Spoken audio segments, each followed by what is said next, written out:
अस्सलाम वालेकुम नाज़रीन, आप देख रहे हैं यूट्यूब चैनल। मैं हूं आमिर। तो आज की इस वीडियो में मैं आपको लाहौर के दो सबसे बड़े जो कॉल सेंटर है उनमें फ़र्क बताऊंगा। दोनों में फ़र्क क्या है।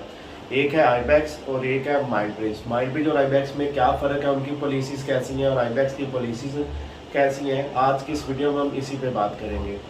आईबैक्स की बात करूँ तो आईबैक्स किस तरह उससे मुख्तलिफ है कि आईबैक्स में एक तो सिक्योरिटी बहुत ज़्यादा सख्त है। आईबैक्स में कोई भी अनजान जो आदमी है वो अंदर एंटर नहीं हो सकता। आप इंटरव्यू देने भी जा रहे हैं तो आपने 4 जगह पे अपनी चेकिंग करवानी होती है। 4 जगह एंट्रेंस ऐसी हैं जिसमें आपको अपनी मुकम्मल जो है तस्दीक करवाने के बाद फिर आप अंदर जा सकते हैं। माइंडब्रिज में ऐसा नहीं है। आईबैक्स की और बात करूँ तो आईबैक्स का जो इन्वायरमेंट है वो माइंडब्रिज की निस्बत बहुत अच्छा है। यहाँ पर बहुत अच्छा इन्वायरमेंट है। और पॉलिसीज़ की बात करूँ, थोड़ा सा फ़र्क इसमें यह है कि जो माइंडब्रिज है वो जो ट्रेनिंग है वो पेड करवाता है, लेकिन आईबैक्स पेड ट्रेनिंग नहीं करवाता। सिर्फ ये उसमें फ़र्क है। इन्वायरमेंट की बात करें तो इन्वायरमेंट आईबैक्स का माइंडब्रिज की निस्बत बहुत अच्छा है। यहाँ पे ये है कि आप मोबाइल अगर आपने यूज़ करना हो तो आप कर सकते हैं, लेकिन परमिशन लेके। लेकिन माइंडब्रिज में ऐसा नहीं है। माइंडब्रिज में क्या होता है कि अगर आप 3rd फ्लोर पे जा रहे हैं तो आपने ग्राउंड फ्लोर पे अपना मोबाइल सबमिट करवाने के बाद फिर ऊपर जाना है। कि आपने इस्तेमाल अगर करना भी है तो 3rd फ्लोर से नीचे आना बहुत मुश्किल होता है, फिर आप इस्तेमाल करते ही नहीं हैं, आप उसको इग्नोर कर देते हैं। इसके अलावा दूसरा इन्वायरमेंट की बात करूं तो कैफेटेरिया की बात करूं तो अगर आप आईबैक्स से कैफेटेरिया में जाते हैं तो माइंडब्रिज का कैफे आप भूल जाएंगे। इसमें सबसे जो अहम चीज़ है वो ये है कि आपको चाय फ्री मिलती है, टी फ्री है, कॉफ़ी फ्री है आईबैक्स में। 1 टाइम नहीं, 2 टाइम नहीं, 3 टाइम नहीं, 4 टाइम नहीं, 5 टाइम नहीं, जितनी दफ़ा मर्जी अगर आप चाय या कॉफ़ी पीना चाहें आप फ्री में पी सकते हैं। इसके कोई चार्जेस नहीं है। अगर माइंडब्रिज की बात करूं तो माइंडब्रिज में अगर आप एक टाइम भी चाय पीते हैं तो 30 से 40 रुपए वो एक टाइम के लेते हैं। तो एक टाइम से ज़्यादा आप चाय पी नहीं सकते। कोई अफोर्ड ही नहीं आप कर सकते कि डेली आप 5 से 6 दफ़ा चाय पी सकें। सर्दियों में तो इंसान को चाय की बहुत ज़्यादा तलब होती है, लेकिन अगर आप आईबैक्स में है तो आपकी मौज है। अगर आप माइंडब्रिज में है तो आपकी किसी किस्म की मौज नहीं है। बिल्डिंग की बात करूँ तो बिल्डिंग में अगर आप खूबसूरत देखना चाहें तो आईबैक्स की आप देख सकते हैं। माइंडब्रिज की निस्बत बहुत खूबसूरत बिल्डिंग है। अंदर से भी आप देखेंगे तो बहुत खूबसूरत है, बाहर से भी अगर आप देखेंगे तो बहुत खूबसूरत है।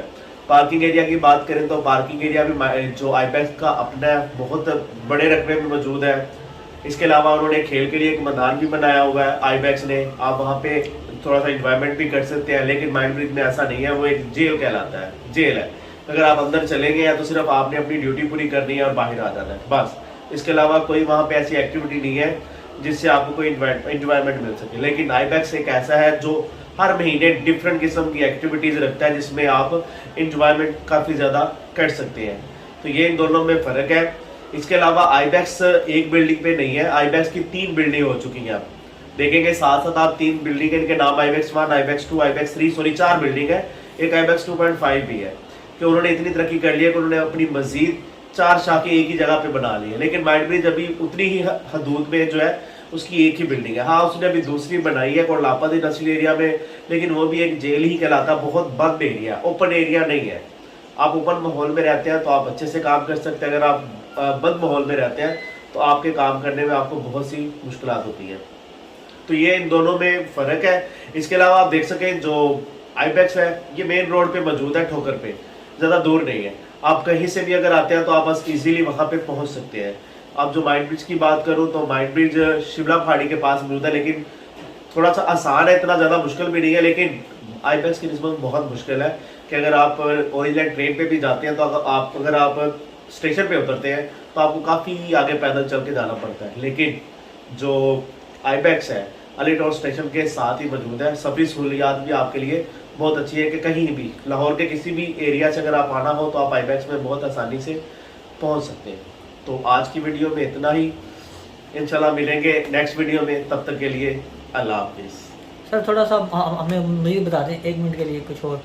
1 मिनट के लिए आपको इन दोनों के बारे में और बता दूं। रास्ता किसका आसान है? रास्ता जो सबसे आसान है वो आईबैक्स का है कि लाहौर का हर जो कोना कोना है ना वो आईबैक्स के साथ लगता है, जितने भी रोड है।